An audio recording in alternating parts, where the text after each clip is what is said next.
উপস্থিত আছেন অত্র মসজিদের সম্মানিত পরিচালনা পরিষদের উপদেষ্টা, ৪ নম্বর ওয়ার্ডের জনপ্রতিনিধি জনাব মৌলানা আব্দুল হক সাহেব, অত্র এলাকার সমাজের সর্দার নেতৃবৃন্দ এবং সমবয়সী। যখন শব্দটা আসছে তখন নিজেদের ভিতরে অনেক যন্ত্রণা শুরু হয়ে গেছে। যার বিদায় অনুষ্ঠান শুরু থেকে দেখতেছি উনি এই মসজিদের খতিব ইমাম। আমরা যখন বাহিরে ছিলাম, যখন মসজিদে নামাজ পড়তে আসতাম, তখন দেখা যেত শুধু ইমাম সাহেব। উনি অনেক কষ্ট করে এই মসজিদের দায়িত্ব পালন করে আসছেন। আমাদের আশায় ছিল উনি আল্লাহ পাক যতদিন হায়াত দিবে, হায়াতে বেঁচে থাকবে, ততদিন আমাদের ইমাম খতিব হিসাবে থাকবে। কিন্তু যখন হঠাৎ করে উনি অসুস্থ হয়ে গেলে আমরা অনেক চিন্তায় পড়ে গেছিলাম, কি করব। যখন হুজুরকে দেখতে গেছিলাম তখন বলছিল যদি আল্লাহ পাকে যদি আমাকে হায়াত দেয় আমি আবার মসজিদের দায়িত্ব পালন করব। কিন্তু আল্লাহর অশেষ রহমত, উনি সুস্থ হলেন। আমরা আবার ওনার পিছনে নামাজ পড়ার সুযোগ পেয়েছি।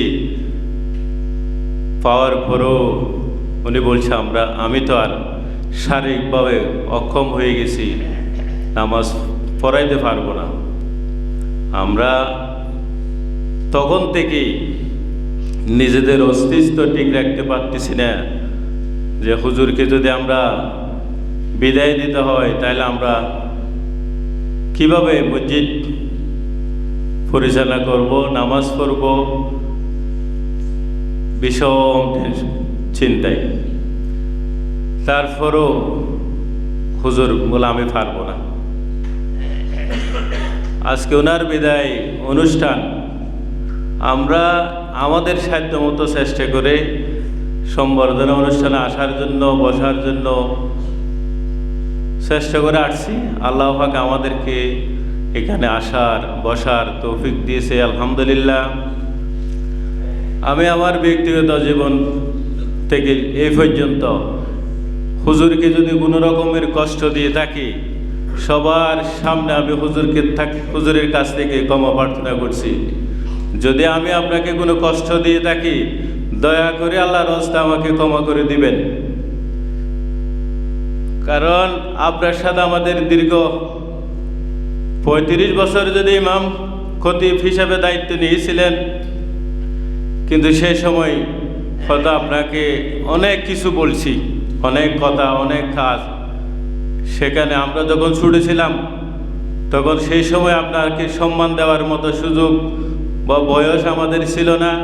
তখন যদি কোনো কিছু বলে থাকি, দয়া করে আপনি আমাকে ক্ষমা করে দিবেন।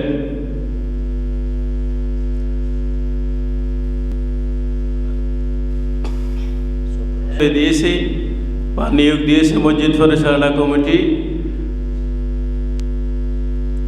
উনি হুজুরকে বিদায় সম্বর্ধনা দেওয়ার সময়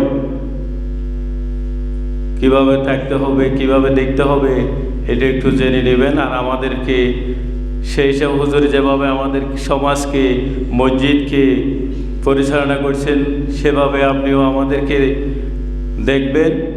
এ আশা ব্যক্ত রেখে আমার বক্তব্য শেষ করলাম। আসসালামু আলাইকুম ওয়া রাহমাতুল্লাহি ওয়া বারাকাতুহু।